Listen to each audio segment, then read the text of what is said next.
कुर्ल्याच्या नौपाड्यात झाड कोसळून एका वृद्ध व्यक्तीचा मृत्यू झालाय। कमानी परिसरात झाड कोसळून हा मृत्यू झाला। कुर्ल्यातील झाड पडून झालेला मृत्यू सुद्धा गलथान कारभारामुळेच होता।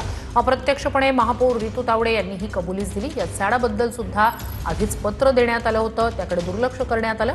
तर दुसरीकडे मुंबईच्या आरे कॉलनीत झाड कोसळून तरुणाचा मृत्यू झालाय।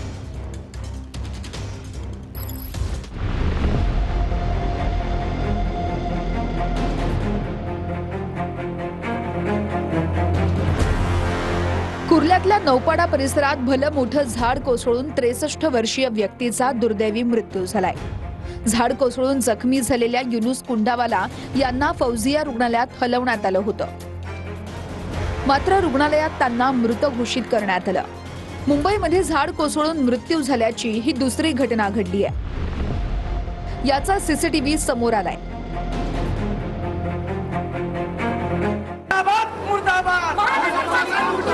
कमानी परिसरातल्या दुर्घटनेनंतर पालिका प्रशासनाविरोधात मनसेनं ठिय्या मांडल्या। मनसे नेते भानुशाली यांच्या नेतृत्वात या ठिकाणी आंदोलन करण्यात आलं होतं।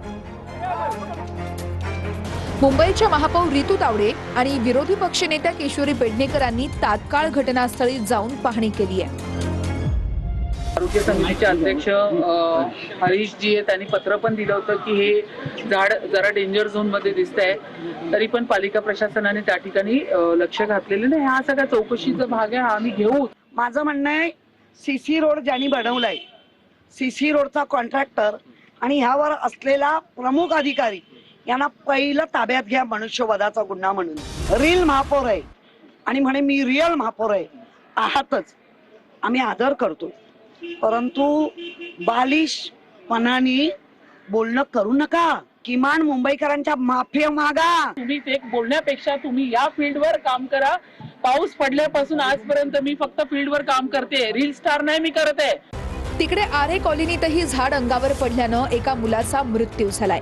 ही घटना काल घडली आहे। 19 वर्षीय हसन रजा जहागीर आलम सय्यदचा अंगावर झाड कोसळून मृत्यू झालाय।